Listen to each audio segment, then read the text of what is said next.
Clip number 106، اس میں آپ انشاءاللہ قرآن پاک کی سورہ آل عمران کی آیت نمبر 18 سے 20 کی تلاوت، ترجمہ اور تفسیر قرآن صراط الجنان سنیں گے۔ بسم اللہ الرحمن الرحیم۔ ترجمہ، اللہ کے نام سے شروع جو نہایت مہربان رحمت والا ہے۔ شہد اللہ انہ لا الہ الا هو والملائکۃ واولو العلم قائما بالقسط لا الہ الا هو العزیز الحکیم۔ ترجمہ، اور اللہ نے گواہی دی کہ اس کے سوا کوئی معبود نہیں، اور فرشتوں نے اور عالموں نے انصاف سے قائم ہو کر اس کے سوا کسی کی عبادت نہیں، عزت والا، حکمت والا۔ شہد اللہ انہ لا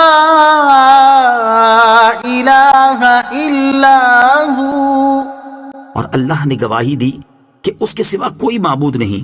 شان نزول، ملک شام کے علماء میں سے دو افراد سرور کائنات علیہ الصلوۃ والسلام کی خدمت میں حاضر ہوئے۔ جب انہوں نے مدینہ طیبہ کو دیکھا تو ایک نے دوسرے سے کہا کہ نبی آخر الزمان صلی اللہ تعالیٰ علیہ وسلم کے شہر کی یہی صفت ہے جو اس شہر میں پائی جاتی ہے۔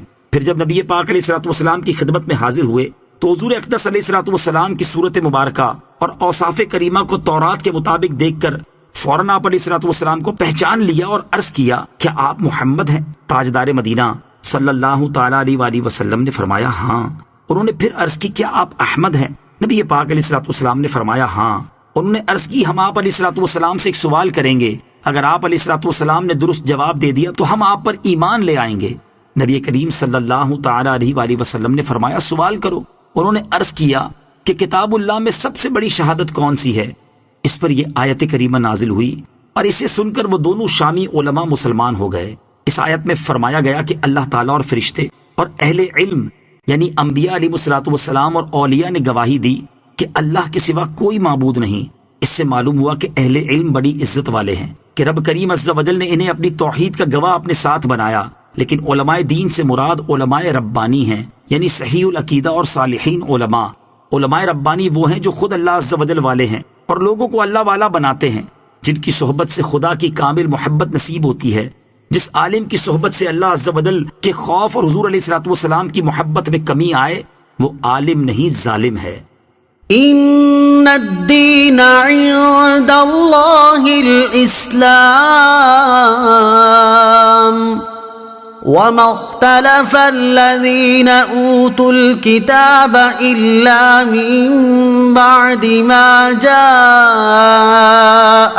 العلم بغيا بينهم ومن يكفر بآيات الله فإن الله سريع الحساب۔ ترجمہ، بے شک اللہ کے نزدیک دین صرف اسلام ہے، اور جنہیں کتاب دی گئی انہوں نے آپس میں اختلاف نہ کیا مگر اپنے پاس علم آ جانے کے بعد اپنے باہمی حسد کی وجہ سے، اور جو اللہ کی آیتوں کا انکار کرے تو بے شک اللہ جلد حساب لینے والا ہے۔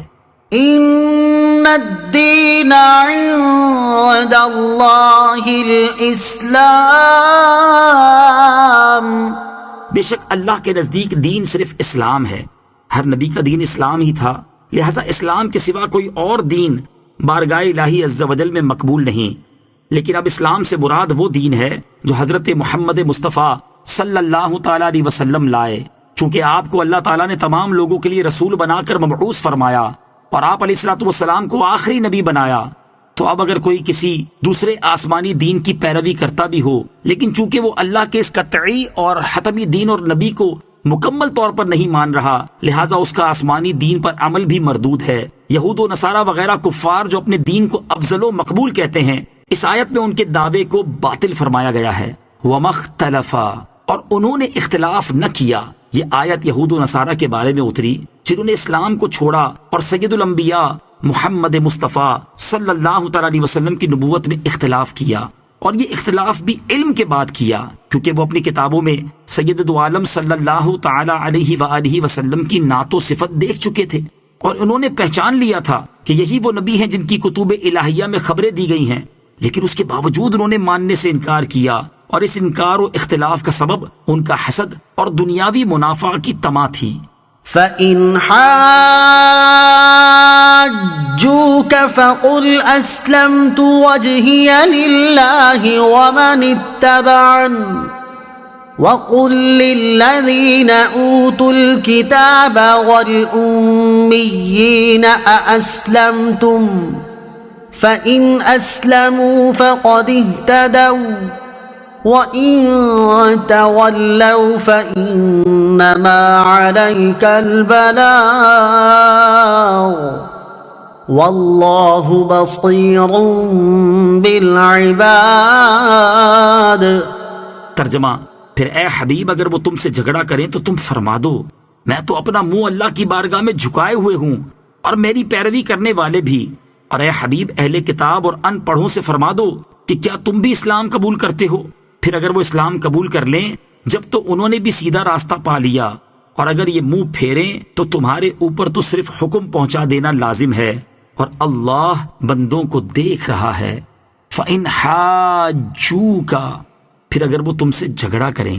دین اسلام کی حقانیت بیان کرنے کے بعد فرمایا کہ اے حبیب صلی اللہ تعالیٰ علیہ وسلم اگر وہ تم سے تمہارے یا اسلام کے حق ہونے کے بارے میں جھگڑا کریں تو تم انہیں فرما دو کہ تم مانو یا نہ مانو، مجھے اس سے کوئی فرق نہیں پڑتا، میں اور میرے پیروکار تو اللہ تعالیٰ کے فرما بردار و مطیع ہیں۔ نیز ان اہل کتاب یعنی یہودیوں، عیسائیوں اور ان پڑھوں یعنی ان پڑھ اہل کتاب اور مشرکوں سے مزید یہ بھی فرما دو کہ کیا ہماری طرح تم بھی اسلام قبول کرتے ہو؟ اگر یہ اسلام قبول کر لیں تب تو یہ بھی سیدھی راہ والے ہو جائیں گے، لیکن اگر یہ اسلام قبول کرنے سے منہ پھیریں تو تمہاری شان میں کوئی فرق نہیں پڑتا، اور نہ تمہارے اجر و ثواب میں کوئی کمی واقع ہوتی ہے، کیونکہ تمہارے اوپر تو اللہ تعالیٰ کی طرف سے صرف اتنی ذمہ داری ہے کہ تم اللہ عز و جل کا حکم انہیں پہنچا دو، بقیہ ان کا معاملہ اللہ عز و جل کے حوالے کر دو، اللہ انہیں اور اپنے سب بندوں کو دیکھ رہا ہے۔